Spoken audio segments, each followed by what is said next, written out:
warahmatullahi wabarakatuh.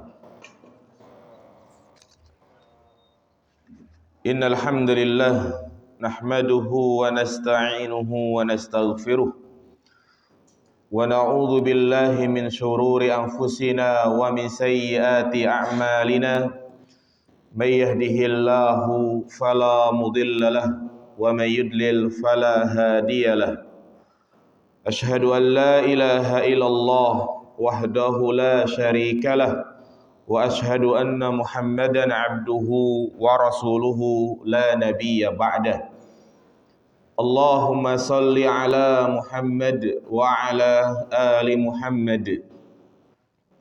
Qala Allah ta'ala fil Qur'anil Karim, ya ayyuhan nasu ittaqu rabbakumul ladzi khalaqakum min nafsin wahidah wa khalaqa minha zawjaha wa batha minhuma rijalan katsiran wa nisaa wattaqullaha alladzi tasaaluna bihi wal arham innallaha kana 'alaikum raqiba. Wa qala an-nabiy sallallahu alaihi wasallam, fa inna asdaqal hadisi kitabullah wa khairal hadi hadi Muhammadin sallallahu alaihi wasallam wa syarrul umuri muhdatsatuha fa inna kulla muhdatsatin bid'ah fa inna kulla bid'atin dhalalah wa kulla dhalalatin finnar. Amma ba'du, ayyuhal ikhwah, a'azzani Allahu wa iyyakum jami'an. Jamaah pengajian Palasari yang dirahmati Allah Subhanahu wa taala, pada kesempatan yang berbarokah ini kembali kita akan membahas kitab Al-Waziz, dan pada pertemuan sebelumnya kita telah menyelesaikan kitab Thaharah, yaitu kitab bersuci. Terakhir kita bahas hukum seputar haid dan nifas. Maka pada kali ini kita akan memulai kitab baru, pembahasan baru, yaitu Kitabus Shalah. Pembahasan yang menjelaskan tentang hukum seputar salat. Akan dijelaskan secara rinci tentang hukum meninggalkan salat, kedudukan salat, perkara-perkara yang wajib dilakukan ketika salat, syarat-syaratnya, rukun-rukunnya, kewajiban-kewajiban, sunnah-sunnah, pembatal-pembatal salat, dan tata cara salat yang sesuai dengan tuntunan Nabi sallallahu alaihi wasallam. Jadi kitab salat ini pembahasannya lebih luas daripada kitab Thaharah. Dan inilah sebagai bukti kita terus memperbaiki ibadah yang kita lakukan dengan cara mempelajari ibadah-ibadah tersebut. Baik, sebelum kita lebih luas membahas tentang salat, maka perlu kita ketahui terlebih dahulu tentang kedudukan salat di dalam Islam dan juga keistimewaan ibadah salat dibandingkan dengan ibadah-ibadah yang lainnya. Ketahuilah bahwasanya salat adalah ibadah yang sangat mulia, memiliki kedudukan dan derajat yang tinggi di sisi Allah Subhanahu wa taala. Dari sekian ibadah yang banyak, di antara ibadah yang paling mulia adalah salat. Kenapa? Karena terkumpul di dalamnya hakikat ubudiyah, hakikat penghambaan seorang manusia kepada Allah Subhanahu wa taala. Terkumpul di dalamnya 3 macam ibadah, 3 bentuk ibadah. ibadah lisan, ibadah anggota badan, dan juga ibadah hati. Semua ini ada di dalam salat. Ibadah lisan, di mana ketika kita memulai salat dan sampai selesai, lisan kita terus bergerak membaca zikir-zikir dan wirid-wirid yang disyariatkan. Bahkan termasuk ucapan yang menjadi rukun salat adalah takbiratul ihram. Kita membaca Allahu Akbar, rukun. Dan juga kita tutup salat kita dengan rukun juga, mengucapkan Assalamualaikum warahmatullah.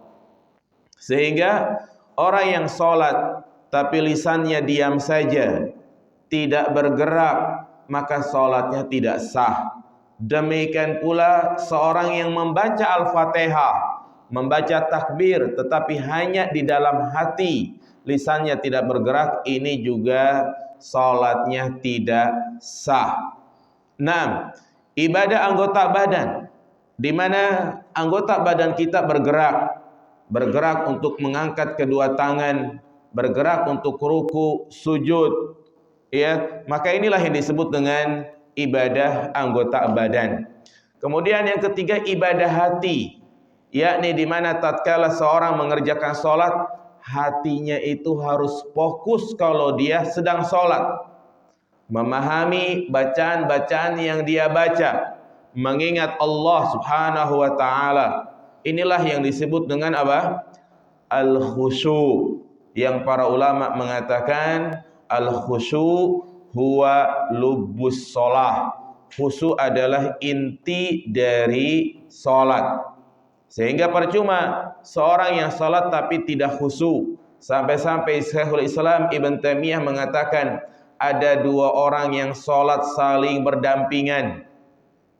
Dia salat berjamaah bareng-bareng, tapi yang satunya pahalanya itu sampai ke langit, yang satunya lagi tidak sampai ke langit. Ini dilihat dari kualitas kekhusyuannya di dalam salat. Itulah tiga bentuk ibadah yang ada di dalam salat, sehingga para ulama mengatakan salat adalah ibadah yang sangat agung. Tatkala kita membaca Allahu Akbar, ini semua terkumpul, ya, ibadah. Kita mengagungkan Allah Subhanahu wa taala. Lisan mengatakan Allah Maha Besar, hati pun meyakini demikian, dan diiringi dengan mengangkat kedua tangan. Hikmahnya adalah kita mengagungkan Allah dengan kedua telapak tangan kita. Baik. Oleh karena itulah Rasulullah sallallahu alaihi wasallam menjadikan salat sebagai rukun Islam. Bahkan rukun Islam setelah mengucapkan dua kalimat syahadat. Bunyal Islamu ala khamsin, syahadatu an la ilaha illallah wa anna Muhammadar Rasulullah wa iqamis shalah. Yang kedua setelah syahadat adalah salat, menunjukkan bahwasanya kewajiban pertama setelah seseorang mengucapkan dua kalimat syahadat adalah salat. Ya. Sebelum dia mengajarkan syariat-syariat yang lain, ajarkan kepada mereka tentang salat. Seorang yang baru masuk Islam, setelah dia mengucapkan dua kalimat syahadat, maka ajarkan kepadanya tentang salat. Itulah yang menjadi pesan Rasulullah sallallahu alaihi wasallam kepada sahabat Mu'adz bin Jabal ketika beliau mengutusnya ke Yaman. Apa kata Nabi sallallahu alaihi wasallam? Innaka ta'ti qauman ahlal kitab falyakun awwala ma tad'u ilaihim syahadatu an la ilaha illallah fa in ata'uka bidzalik fa'alimhum annallaha iftarada alaihimus shalah. Engkau akan mendatangi kaum ahlul kitab, yaitu orang-orang Yahudi dan orang-orang Nasrani. Maka jadikanlah dakwah yang pertama kali kau sampaikan kepada mereka, yaitu tentang dua kalimat syahadat. Kalau mereka mengucapkan dua kalimat syahadat, maka ajarkan kepada mereka tentang salat. Kemudian jamaah dirahmati Allah Subhanahu wa taala, salat adalah ibadah yang memiliki banyak keistimewaan yang tidak ada pada ibadah-ibadah yang lainnya. Sehingga disimpulkan salat adalah ibadah yang sangat agung. Yang pertama, salat merupakan ibadah yang tidak pernah gugur.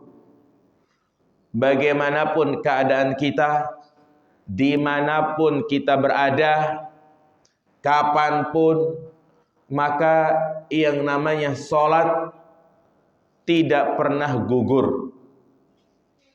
Selama seorang masih bisa bernapas, hatinya masih sadar, maka wajib bagi dia untuk mengerjakan salat semampunya. Oleh karena itulah Rasulullah sallallahu alaihi wasallam mengatakan, "Shalli qa'iman fa illam tastati' fa qa'idan fa illam tastati' fa ala jambin." Salatlah sambil berdiri. Jika engkau tidak mampu, maka salatlah sambil duduk. Jika tidak mampu, maka salatlah sambil berbaring. Menunjukkan kepada kita bahwasanya salat adalah ibadah yang tidak pernah gugur. Bahkan dalam kondisi seseorang tidak bisa bergerak, hanya bisa menggerakkan tangannya, hanya bisa menggerakkan matanya, maka dia tetap wajib salat, yaitu dengan berisyarat. Hatta orang yang tidak mampu sama sekali, hanya lisannya dan hatinya saja yang bisa sadar, maka dia pun salat di dalam hatinya. Walaupun dia tanpa berwudu, tanpa bertayamum, hatinya membayangkan dia sedang salat. Kalau tidak bisa juga, maka baru kita bawa ke masjid untuk disolatin. Berarti dia sudah mati, jamaah sekalian. Iya. Oleh karena itu, jadikan salat ini nomor 1 di hati kita. Ya. Maksudnya, sesusah apapun kondisi kita, baik dalam keadaan khawatir, mencekam, dalam kondisi macet, dalam kondisi berbaring di rumah sakit, ya, di mana badannya terpasang selang, di situ ada air kencing, dia pakai popok, di situ mungkin ada kotorannya, atau mungkin dia cium kasurnya bau pesing yang tidak mungkin untuk diganti, maka dia tetap wajib mengerjakan sholat. Inilah salah satu tipu daya syaitan. Ketika seorang sedang sakit, maka dia pun mendatanginya, memberikan was-was yang sangat hebat, yang mana syaitan mengarahkan agar dia meninggalkan sholat dengan membisikkan di dalam hatinya, percuma kau sholat, pakaianmu najis, ada kotoran, dan was-was lainnya, sehingga dia pun meninggalkan sholat. Ketika diingatkan, percuma, penuh dengan najis. Kalau ini dibiarkan, maka lama-kelamaan akan menjadi was-was dalam masalah akidah. Dia akan selalu suudzon kepada Allah Subhanahu wa ta'ala. Dia mengatakan dalam hatinya, percuma dulu saya rajin sholat, rajin ini, rajin itu, tapi ternyata Allah menimpa dengan penyakit yang sangat luar biasa. Percuma sholat juga gak bikin sembuh.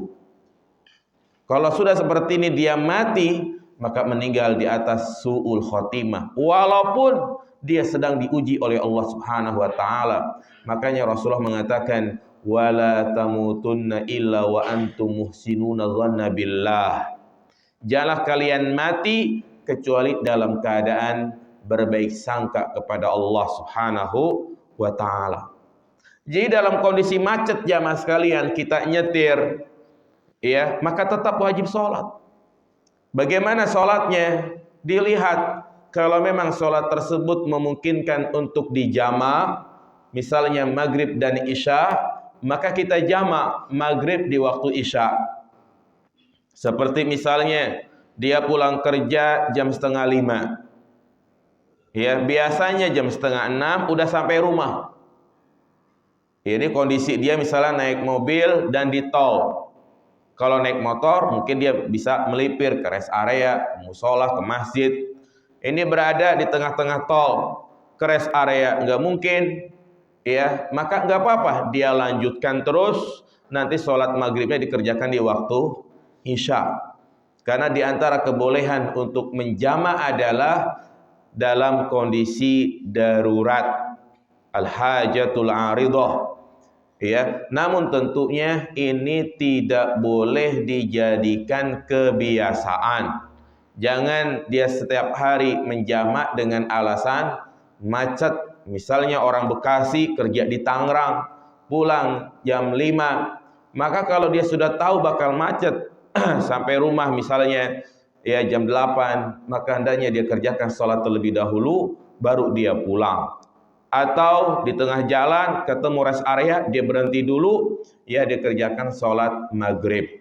Tapi kalau sholat tersebut tidak memungkinkan untuk dijamak antara asar dan maghrib, misalnya seorang yang terjebak ya di tengah jalan, dia pulang jam 2:30, jam 4 masih di tol, stuck, nggak bisa berjalan, jalan pun pelan-pelan, maka boleh nggak dia kerjakan sholat asar digabung dengan sholat maghrib?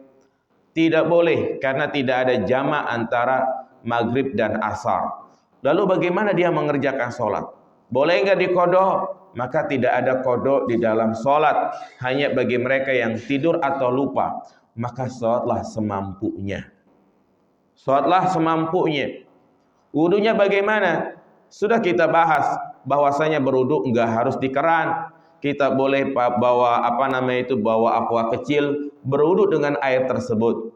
Atau juga kita bawa semprotan, kita berwudu dengan semprotan tersebut.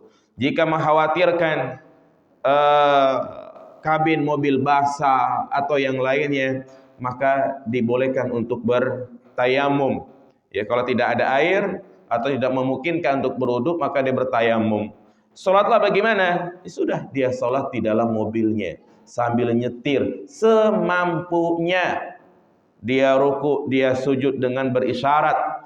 Kalau mungkin bisa digantikan dengan orang yang di belakang, maka dia mundur ke belakang, dia sholat di belakang. Tapi kalau tidak memungkinkan, semampunya. Itu menunjukkan kepada kita bahwasanya sholat adalah ibadah yang tidak pernah gugur bagaimanapun kita. Bagaimanapun keadaan kita. Sholat itu gugur hanya ada 3 keadaan. Yang pertama, wanita mengalami haid dan nifas. Kemudian yang kedua, dia gila. Sama seperti orang gila adalah orang yang pikun, autis tingkat berat. Dan yang ketiga adalah mati. Kalau laki-laki enggak sholat, haid nifas tidak, mati masih hidup, berarti kemungkinan dia adalah yang keberapa? Yang kedua. Apa jemaah? Gila. Ya, berbeda dengan ibadah-ibadah yang lainnya jemaah sekalian. Kalau ibadah-ibadah yang lainnya itu gugur ketika tidak mampu. Puasa gugur bagi orang yang tidak mampu. Cukup bagi dia untuk membayar fidyah. Haji gugur bagi yang tidak mampu. Artinya ibadah selain sholat, ya, maka bisa gugur jika memang dia tidak mampu. Maka dari sini jelaslah bagi kita bahwasanya hukum sholat bagi orang yang sakit wajib. Hukum sholat bagi orang yang macet sakit, wajib. Hukum sholat bagi orang yang dalam keadaan mencekam, ketakutan, maka juga wajib. Baik, ini menunjukkan kepada kita tentang keistimewaan sholat. Juga sholat adalah ibadah yang Allah wajibkan secara langsung, tanpa adanya pelantara malaikat Jibril. Allah wajibkan di tempat yang paling tinggi, pada peristiwa yang sangat bersejarah, yang selalu diingat oleh umat Islam, yaitu peristiwa Isra dan Mi'raj. Inilah oleh-oleh dari Nabi Shallallahu Alaihi Wasallam. Jadi perintah Ya Allah tujukan kepada Nabi kita Muhammad sallallahu alaihi wasallam yang saat itu Nabi berada di tempat yang paling tinggi setelah melewati 7 lapis langit, kemudian ke Sidratul Muntaha, melewati Baitul Ma'mur tempatnya para malaikat. Disitulah Rasulullah sallallahu alaihi wasallam diwahyukan untuk mengerjakan salat yang asalnya 50 kali menjadi 5 kali. Berbeda dengan ibadah-ibadah yang lainnya. Kalau ibadah yang lainnya seperti sholat, zakat, haji, itu Allah wajibkan melalui pelantara malaikat Jibril. Kemudian juga sholat adalah ibadah yang paling banyak Allah sebutkan di dalam Al-Quran. Ya. Di antara ibadah yang paling banyak Allah sebutkan di dalam Al-Quran adalah sholat. Sampai ada sekitar 100 kalimat. Ya, 100 kalimat sholat di dalam Al-Quran. Baik itu menggunakan fi'il maupun juga isim.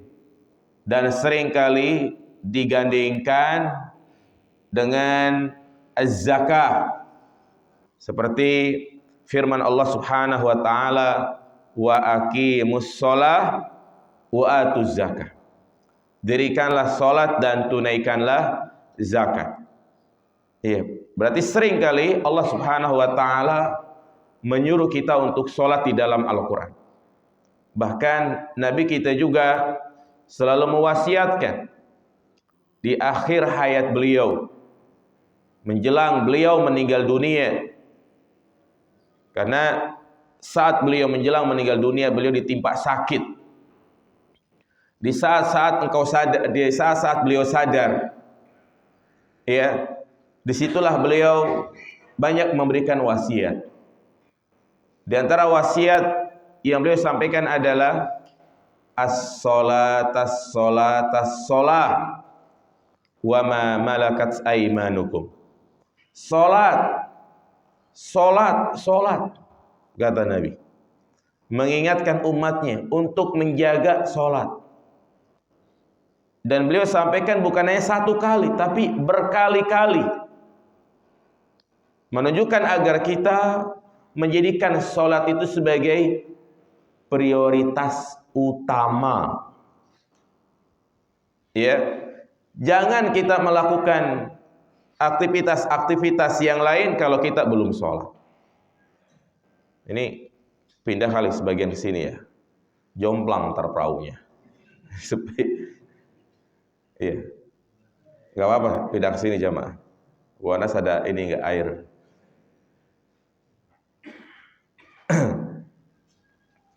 Nah,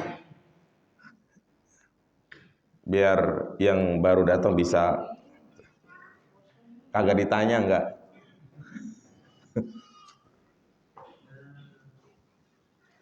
Iya. Jadi Nabi SAW begitu sayangnya kepada umatnya, ya beliau mengingatkan selalu.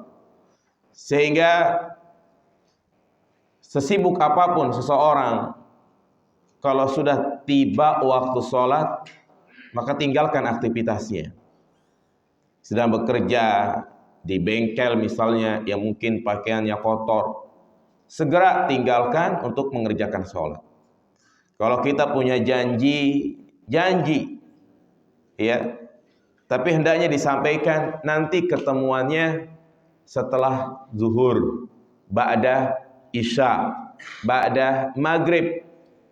Ini sebagai bukti kalau kita perhatian terhadap sholat. Iya. Juga di antara hal yang menunjukkan pentingnya sholat jamaah sekalian, dia adalah ibadah yang pertama kali dihisab oleh Allah Subhanahu wa taala. Sebelum Allah menghisab amalan-amalan yang lainnya, sebelum Allah Subhanahu wa taala memperhitungkan amal-amal yang lain, maka yang pertama kali dilihat adalah sholat. Apa kata Nabi sallallahu alaihi wasallam? Awwalu ma yuhasabu bihil 'abdu yaumal qiyamah as-shalah. Fa in saluhat faqad aflah wa najah. Amalan yang pertama kali dihisab oleh Allah adalah salat. Apabila salatnya itu benar, maka dia termasuk orang yang beruntung. Tapi jika salatnya itu jelek, maka dia termasuk orang yang merugi. Iya. Dalam hadis yang lain, Allah berfirman kepada para malaikat nanti pada hari kiamat, unzuru ila salati abdi hal atammaha au intaqasaha. Lihatlah kepada salat hambaku, apakah dia menyempurnakan atau menguranginya. Fa in atammaha kutibat lahu tammah. Jika memang dia mengerjakan secara sempurna, maka catatlah dia sebagai orang yang menyempurnakan salatnya. Maka hadis ini memberikan faidah pelajaran yang sangat penting ya mas sekalian. Bahwasanya salat adalah ibadah yang pertama kali dihisab. Artinya percuma seseorang memiliki akhlak yang baik, terkenal sebagai orang yang dermawan, sosialnya tinggi. Percuma seorang yang kalau ada tamu datang ke rumahnya, dia sambut. Ada orang yang datang minjam uang, dia berikan. Percuma ini semua kalau dia sendiri tidak mengerjakan sholat.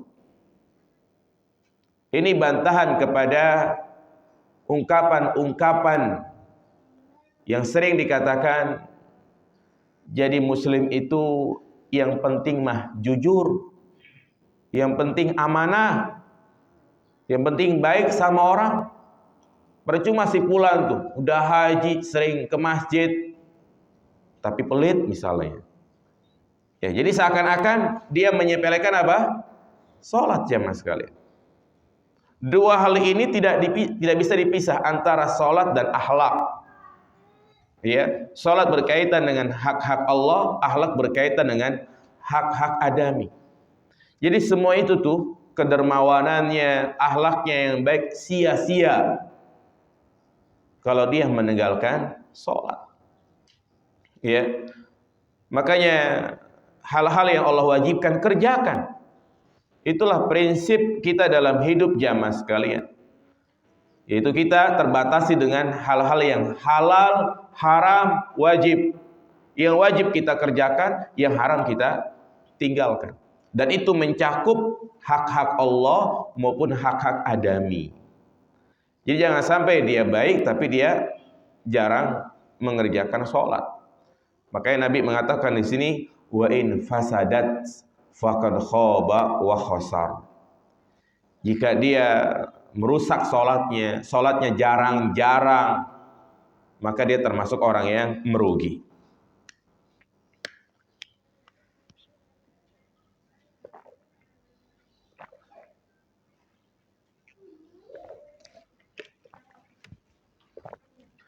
Maka dari sini jamaah dirahmati Allah Subhanahu wa taala, Syekh Muhammad bin Shalih Al-Utsaimin menjelaskan tentang makna fa in saluhat faqad aflah wa najah.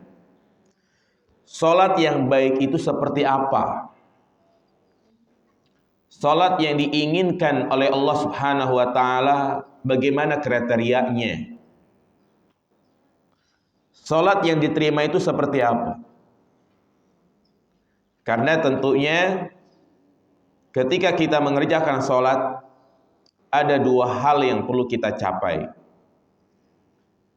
Yang pertama, berusaha bagaimana agar salat kita itu sah. Yang kedua, berusaha bagaimana agar salat kita itu diterima. Ada orang yang salatnya sah tapi tidak diterima. Kalau sholatnya tidak sah, udah pasti tidak diterima. Iya. Maka dua hal ini yang harus kita capai. Ada orang yang sholat tapi nggak diterima.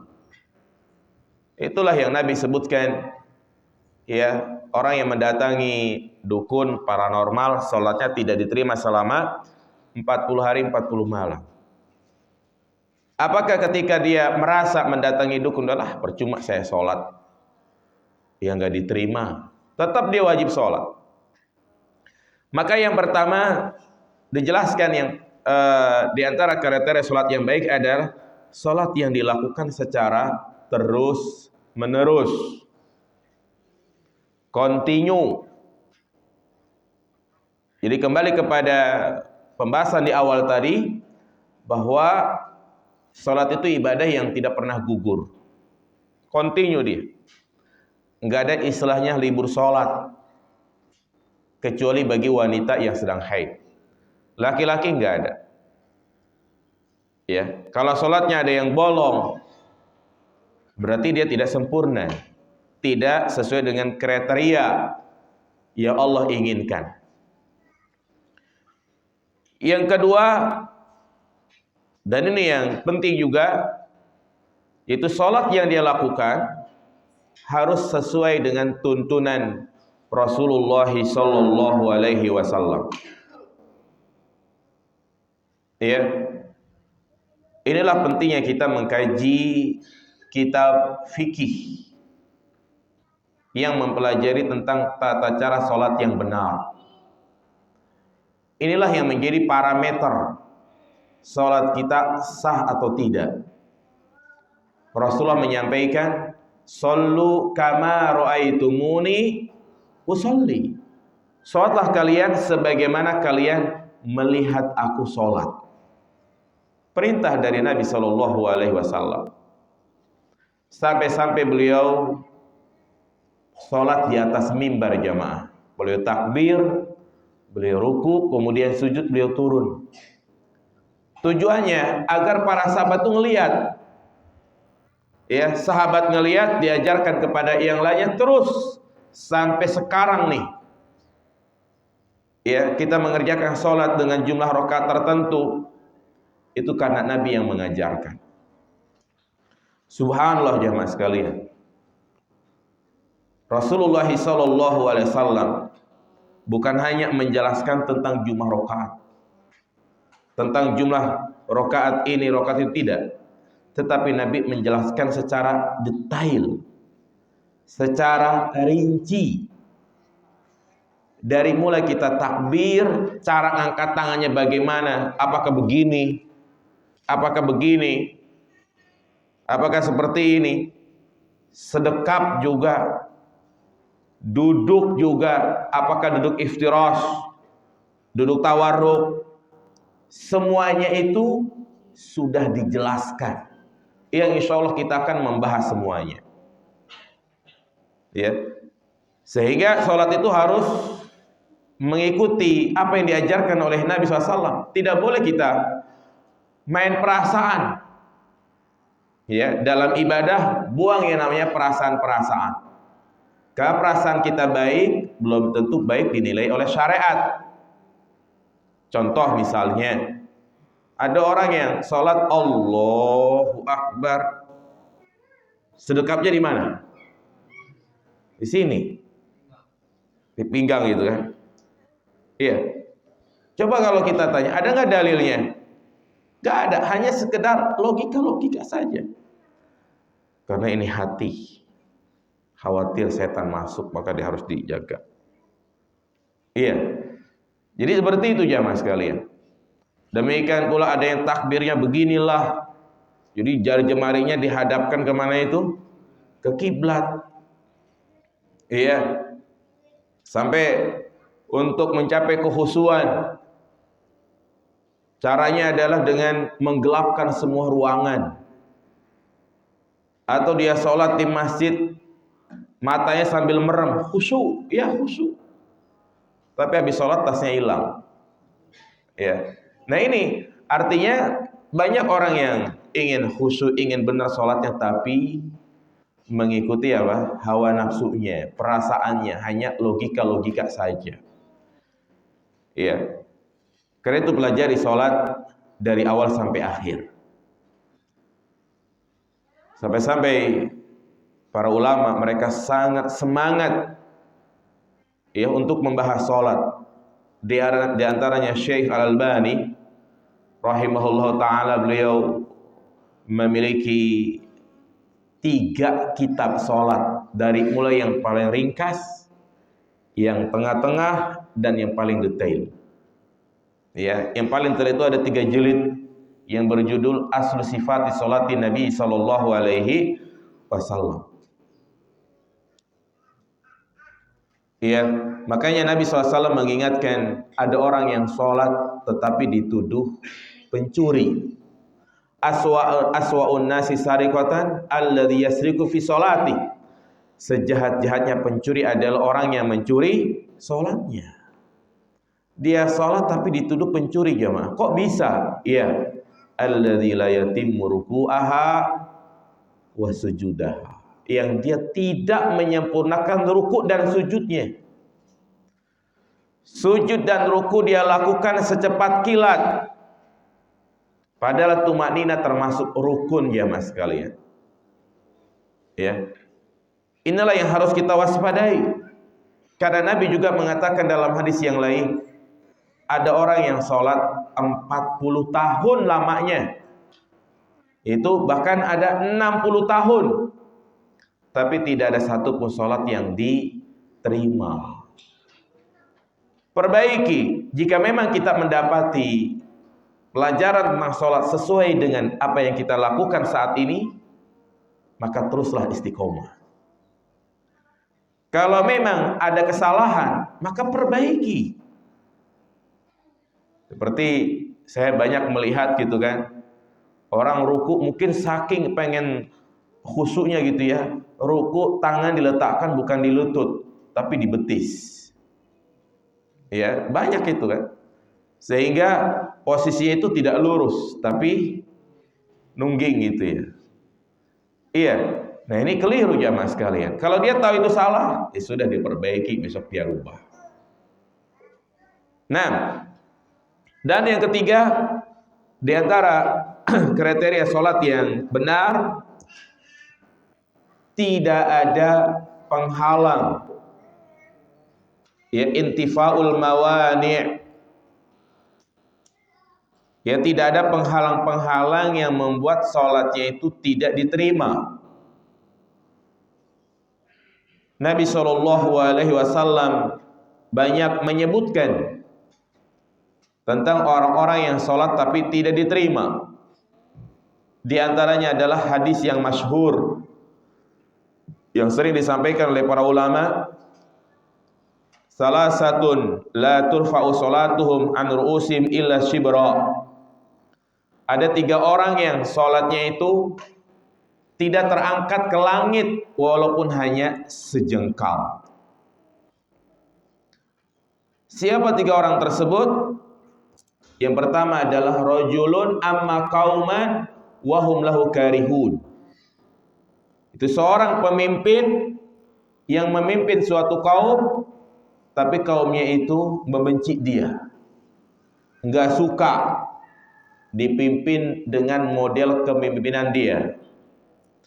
Atau juga maknanya seorang yang menjadi imam tapi makmumnya kesel sama dia.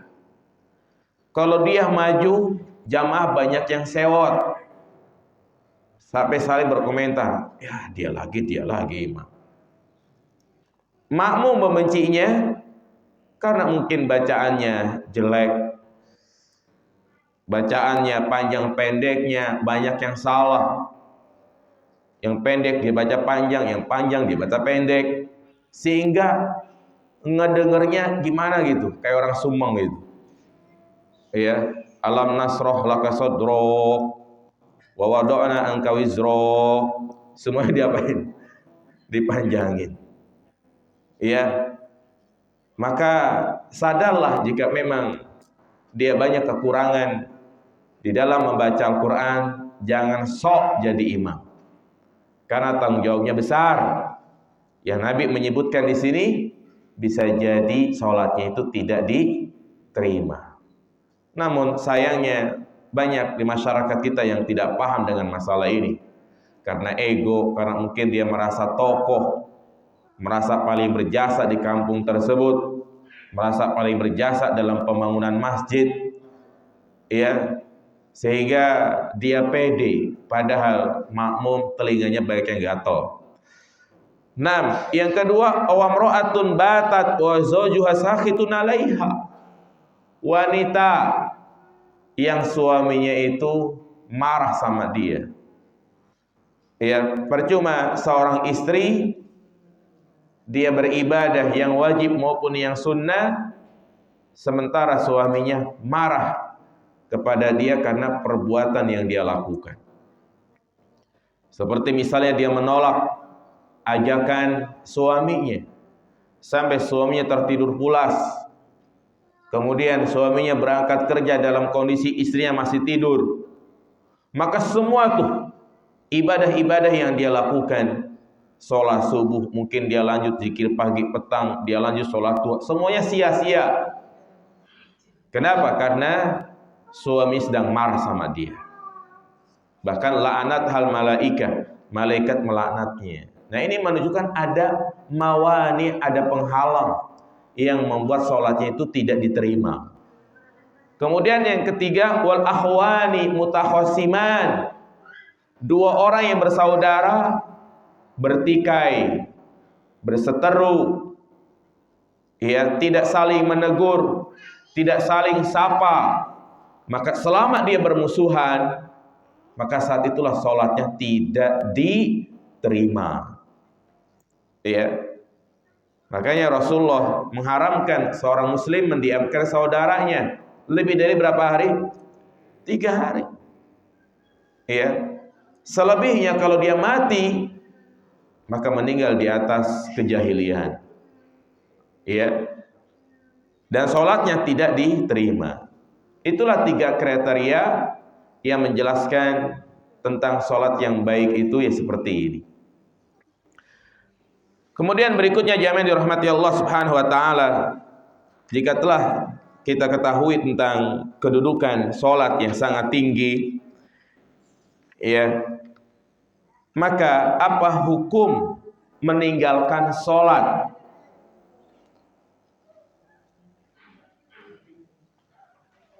Nah, tentang hukum meninggalkan sholat, ini para ulama berselisih pendapat.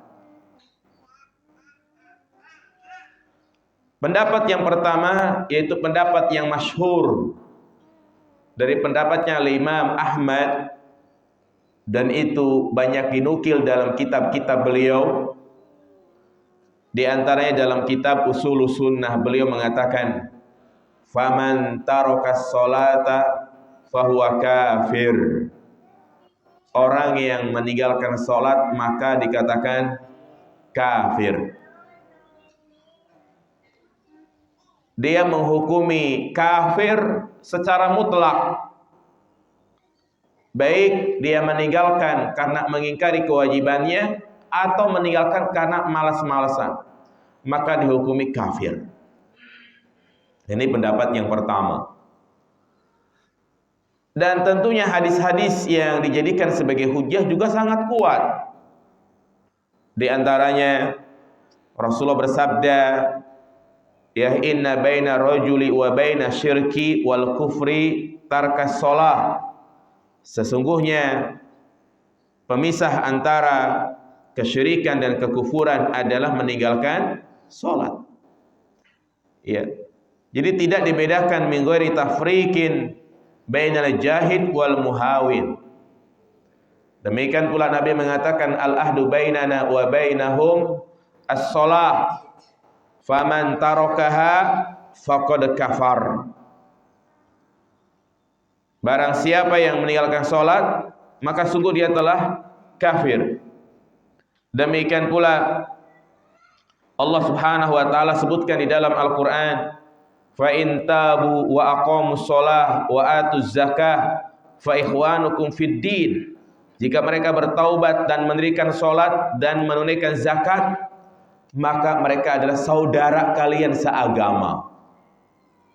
Di sini Allah Subhanahu wa taala mengaitkan al-ukhuwah, persaudaraan, dengan apa? Sholat. Berarti kalau ada orang yang enggak sholat, berarti dia bukan saudara kita. Tentunya pendapat ini juga pendapat yang sangat kuat ya mas sekalian. Iya. Cuma konsekuensinya kalau dikatakan kafir, berarti hak-hak dia sebagai seorang muslim sirna. Kalau ketemu tidak boleh mengucapkan salam kepadanya. Kalau dia meninggal maka enggak boleh dimandiin, dikapanin, disolatin, bahkan dikuburkan bersama orang-orang kafir lainnya. Tidak boleh dikuburkan di pemakaman kaum muslimin. Keluarganya yang muslim tidak boleh mendapatkan hak waris karena dia kafir. Itu konsekuensinya. Iya. Nah, namun pendapat ini ya banyak juga dilemahkan oleh para ulama karena berbicara masalah kufur tidak mutlak dikatakan kufrun akbar. Maka pendapat yang kedua adalah pendapat yang rajih, pendapatnya al-Imam Asy-Syafi'i, al-Imam Malik, dan juga al-Imam Abu Hanifah, ya, bahwa orang yang meninggalkan sholat itu dihukumi kafir jika dia mengingkari kewajiban sholat tersebut. Iya. Faman jahada faridatas shalah faqad kafar wa kharaja 'anil Islam. Jadi orang yang mengingkari kewajiban salat, nah, maka dia telah kafir dan keluar dari Islam. Walaupun dia ngerjain salat. Paham enggak? Walaupun dia ngerjain salat, tapi hatinya mengingkari. Ya, maka dia kafir. Karena secara umum orang yang meninggalkan ataupun mengingkari salah satu rukun Islam, maka dia telah keluar dari Islam itu sendiri. Nah, seperti ungkapan-ungkapan sebagian orang dengan mengatakan kayak tadi, gak usahlah kita rajin sholat, buat apa ke masjid? Tapi kalau kita tidak merubah akhlak begitu kan, ya justru dengan kita mengerjakan sholat harus merubah akhlak kita. Allah mengatakan inna sholata tanha anil fahsya'i wal munkar. Ada pula yang mengatakan sholat itu cukup dalam hati, yang penting kita ingat sama Allah. Eling kaula Gusti. Sudah cukup dikatakan apa? Sholat, kufur dia. Walaupun penampilannya Islam, pakai baju koko, pakai peci, tapi dia mengatakan sholat itu nggak wajib. Seperti ajaran apa itu? Ya, kejawen gitu ya. Nah, yang menganggap sholat itu tidak wajib, maka ini bisa mengeluarkan dari Islam. Adapun yang kedua, jika dia meninggalkan karena malas-malesan, tapi tetap meyakini sholat itu wajib, maka dia dikatakan kufrun asghar, ya, alladzi la yukhriju minal millah jam'an baina hadhil ahadits wa ahaditsi ukhra wa ahaditsa ukhra. Artinya kalau dia meninggalkan, tetap dia meyakini sholat itu wajib, tapi karena malas-malasan, ya, maka dia tidak dikatakan kafir, tapi dia telah melakukan dosa yang sangat besar. Ancamannya sangat luar biasa. Di antaranya Allah Subhanahu wa taala akan masukkan dia ke dalam neraka saqar. Ya. Qalu lam nakum minal musallin. Ketika orang-orang kafir ditanya, "Ma salakakum fi saqar?" Qalu lam nakum minal musallin. Apa yang menyebabkan kalian masuk ke dalam neraka saqar? Mereka menjawab, karena kami dulu sering meninggalkan sholat. Ini sebagai dalil bahwasanya orang kafir itu diazab bukan karena sebab kekufurannya, tapi juga karena sebab dia meninggalkan syariat-syariat Allah Subhanahu wa taala. Orang yang suka meninggalkan sholat, maka dia akan diceburkan ke dalam sungai yang ada di neraka jahanam. Allah sebutkan di dalam surat Maryam ayat 59.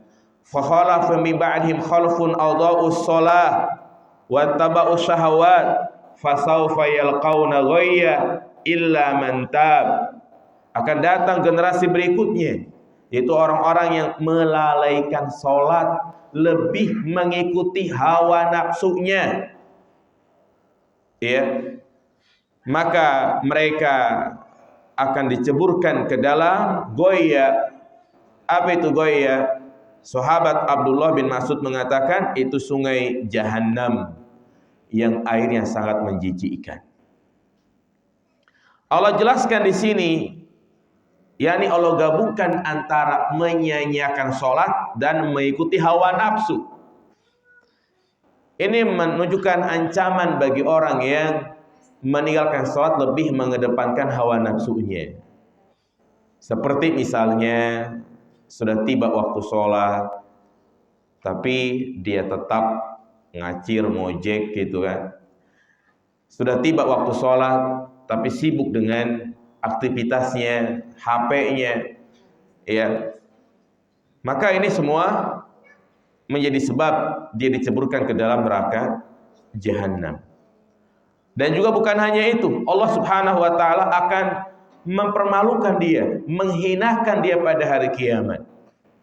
Ketika orang-orang sujud kepada Allah, dia sendiri enggak mampu sujud.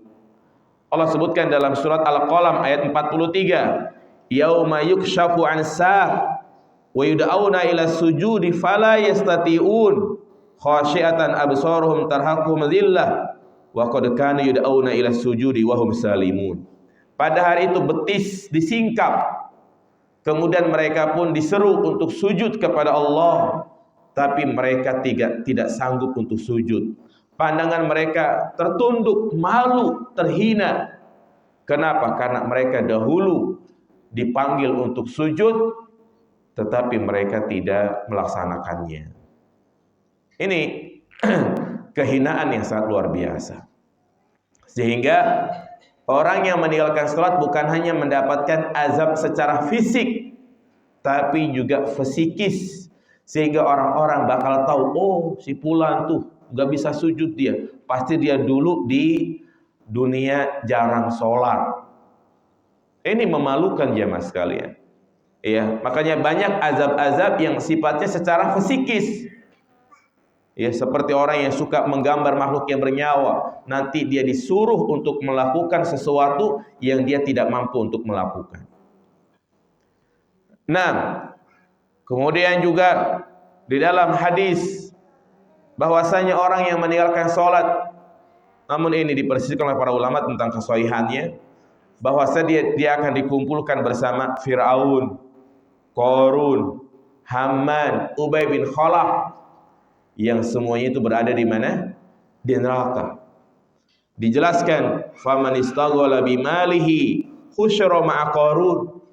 Barang siapa yang meninggalkan salat karena sibuk dengan hartanya, maka dia akan dikumpulkan bersama Qarun.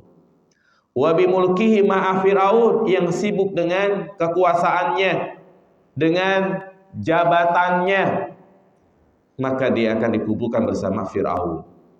Wa amnistaghala bitijaratihi, yang sibuk dengan perdagangannya, maka dia akan dikumpulkan bersama Ubay bin Khalaf. Maka kalau sudah tiba waktu sholat, tutup sebentar. Ya, tutup sebentar, sholat dulu, baru kita buka lagi. Demikianlah yang diajarkan jamaah sekalian. Karena sholat adalah kewajiban yang harus kita dahulukan. Inilah salah satu panggilan yang harus kita penuhi. Karena pada hakikatnya kita hidup hanya menunggu 3 panggilan. Panggilan Allah, panggilan ke Baitullah, dan panggilan kemana? Ke rahmatullah, yaitu meninggal dunia. ya, yang itu semuanya akan dialami oleh manusia. Ya, jadi intinya meninggalkan sholat ya hukumnya adalah dosa besar. Baik, apakah dia wajib untuk mengqadha dari apa yang dia tinggalkan kalau dia meninggalkan secara sengaja? Sudah tiba waktu sholat tapi dia sibuk dengan HP-nya sehingga keluar dari waktu sholat. Atau mungkin ada pertanyaan, bagaimana dahulu seseorang sering gak sholat, apakah perlu mengqadha? Maka yang dituntut baginya itu bukan masalah qadha dan tidaknya, tapi dia wajib untuk bertaubat dengan taubat nasuha, berjanji untuk tidak mengulangi lagi, dan dengan memperbanyak sholat sunnah. Kenapa? Karena Allah Subhanahu wa taala mengatakan kepada para malaikat, unzuru hal lahu min tatawu'in, apakah dia memiliki sholat sunnah? Fa in kana lahu tatawu'un ukmilatil faridatu min tatawu'i, maka sempurnakan yang wajib tersebut dengan sholat sunnah. Summa yuf'alu bisairil a'mal al-mafruḍah mithlu dzalik. Jadi salah satu bentuk taubat dari meninggalkan kewajiban yang pernah kita lakukan adalah perbanyak apa? Ibadah-ibadah yang sunnah, karena itu akan menambal kekurangan pada ibadah yang wajib. Ya, perbanyak sholat sunnah rawatib, perbanyak sholat tahajud, sholat duha, yang itu akan menambal kekurangan-kekurangan pada ibadah yang wajib. Yang wajib qadha hanya mereka yang meninggalkan tidak sengaja, seperti orang yang tertidur atau lupa. Maka Nabi mengatakan, man nama an sholatin aw nasiya anha falyusolliha idza dzakaraha. Barang siapa yang tertidur atau lupa dari sholatnya, maka hendaknya dia kerjakan tatkala dia mengingatnya. Baik jamaah sekalian, itu mungkin yang bisa kita sampaikan muqaddimah dari Kitabus Shalah. Ya, dari penjelasan yang tadi kita sampaikan menunjukkan bahwa sholat merupakan ibadah yang sangat penting, yang harus kita nomor satukan, yang harus kita fokuskan, dan demikianlah anak-anak kita didik agar mereka cinta sholat dan selalu ingatkan dan diingatkan. Kalau sudah dia memasuki usia tamyiz, ya usia 6 tahun, 7 tahun, maka biasakan untuk mengerjakan sholat. Dan jangan bosan untuk selalu mengingatkan. Jangan sampai ketika kita sudah lelah, kita mengatakan, udahlah urusan lu nanti di akhirat. Tidak. Tapi ketika kita menyuruh, meminta, ya, meminta dia untuk sholat, itulah bagian dari dakwah, menegakkan al-amru bil ma'ruf wa nahyi 'anil munkar. Dan jadikan agar mereka itu punya tanggung jawab terhadap sholat. Ketika misalnya anak kita tidur kemalaman, yang kita bilang, nah, segera tidur, khawatir nanti subuh kesiangan. Jangan nak tidur, nanti besok sekolah kesiangan. Dan ini kalau bahasanya seperti itu, maka akan tertanam dalam hatinya bahwa hanya sekolah yang menjadi tanggung jawabnya. Tapi kalau kita katakan, ya, tidur nanti khawatir subuh kesiangan, sehingga akan tertanam dalam hatinya bahwa sholat adalah kewajiban yang tidak boleh ditinggalkan. Dia bangun tidur, sebelum dia main lato-lato, ingatkan untuk apa? Sholat. Ya. Sholat yang pertama. Nah,